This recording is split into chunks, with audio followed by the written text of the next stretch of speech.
welcome to Steve McDonald's Arts and Crafts, and what I'm going to do today is I've got this mould of a bust, and it's a female form, and I really quite like it. I'm not sure how easy it's going to be to get out of the mould once it's completed, because it is quite a tight mould. I'm not going to just make this into something that is just a plain cast resin. I'm going to do something that's quite special with it afterwards, so it can be proudly displayed. Not that all your resin work can't be proudly displayed, I have it everywhere. The first thing I need to do is I need to find out how much resin I need for this, because it is an odd shaped mould. I don't want to be making up far too much resin than I need. And there are a couple of ways that you can do this. Now, with some moulds, I fill them with rice for coaster molds and things like that, because I find if I fill them with rice, it's much easier for me, then I don't make so much of a mess. But for this quite upright mold, I think it's going to be much easier to fill this with water, because I was just going to say, because I'm not going to make a mess, and as I spill the water everywhere, that is the thing. This is why I tend not to use water, because I am very messy, but it will be quite useful. So I've just filled it up with water, and I'll get one of my jugs, like so, and then I pour the water in there, and actually that does two things. It gets all the dust out of there, and it tells me exactly how much resin I need for this. I'll just mark on my jug where the final measurement is, and the reason I do that is because if not, what happens is when it's filled up with clear resin, what you find is often you can't see the measurements like this, but when you've got a mark on there, it's easy. Then you can pour this out, wipe everything out as well to make sure it's all dry, because water and resin doesn't mix very well. And now I know that that is going to take 80 mils of resin. That's all I need to mix up. I don't need to waste any, unless I've got other projects that I want to use, then I could use it in that. Simples! I just want to let you know that, as you know, I'm allergic to resin, so I always wear gloves, always wear long sleeves. And I've been using this Ultimate Skin Protector from Dermashield recently on my skin. I put it on before I start my resin, and I have to say, my skin is really starting to clear up. There's no sore bits now. My eyes don't swell up. I don't get dry skin on my face.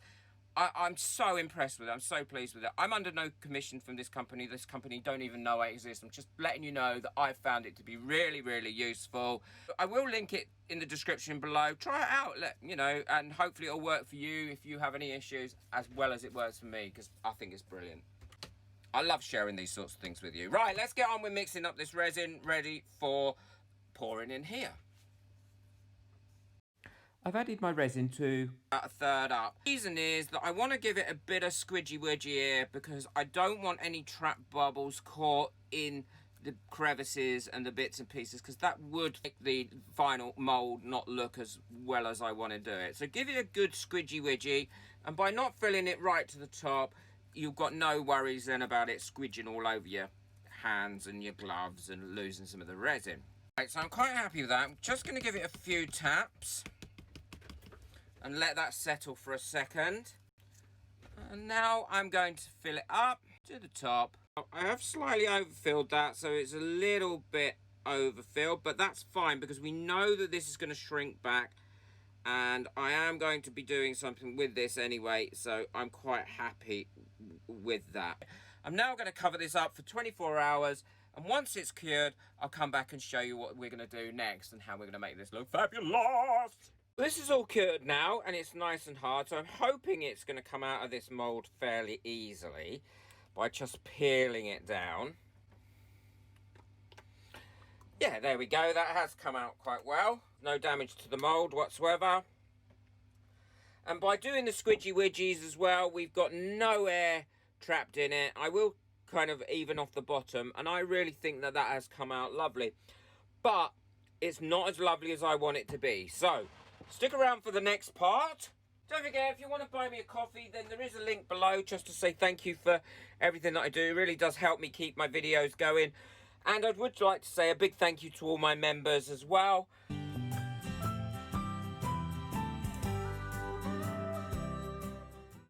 Hit that subscribe button so you don't miss out on any of my future videos. So let's get on with the next part. Now, I have made a little base for this. I'm sure you've seen me use these before and make these before. And all I do is I fill up a square mould to the depth that I want the base, and that makes a brilliant little base to put something on. And I'll use 5-minute epoxy to glue that on with. But before I go any further, what I'm going to do is I'm just going to sand that base flat. And that's really easy to do. Please wear a mask when you're doing any sanding. Last thing you want is any of this actually getting into your lungs. I'm going to use a bit of sandpaper like this, and I'm just going to go over it like that until I've got the desired effect.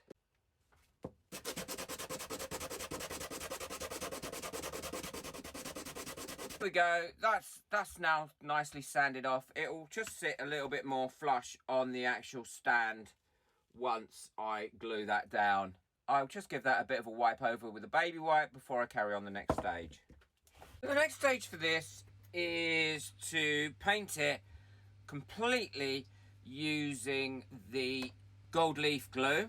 Make sure you get it all over everywhere. And it is easy to see where you've gone because the gold leaf glue doesn't dry clear until it's dry. And don't forget, it always stays sticky as well. I'm not going to be doing the bottom. Ooh, misses. But I mean the underside, not the actual bottom. Not the bum. So I'm going to give this a good coat all over and then let that dry. It normally takes about 15 minutes for it to dry.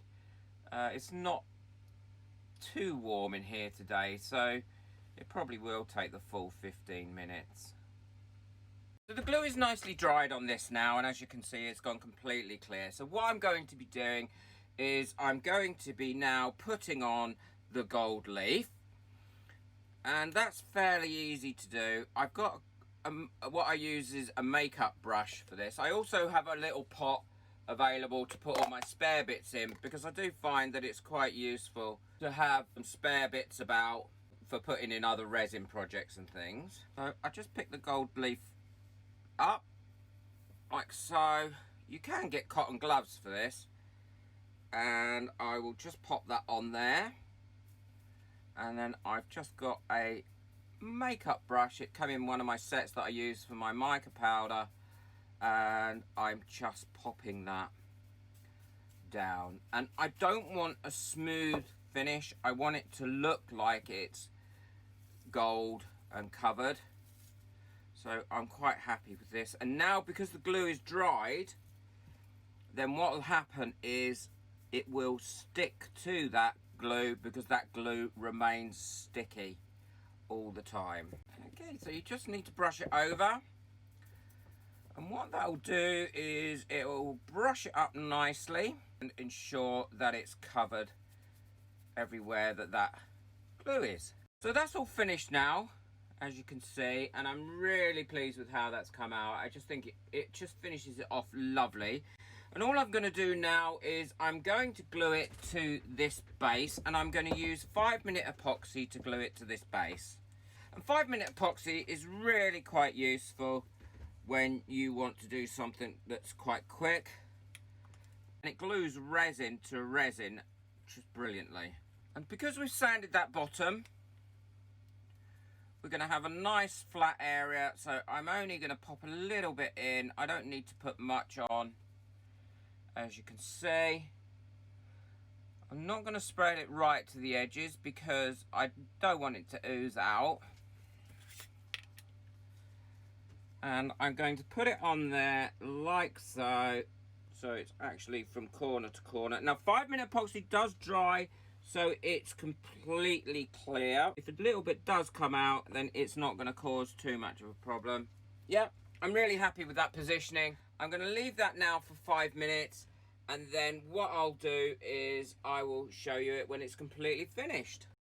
This is completely finished, and I'm really pleased with how it's come out. I hope you've enjoyed this video. Don't forget to hit that subscribe button so you don't miss out on any future videos. Take care, enjoy your resin. Bye.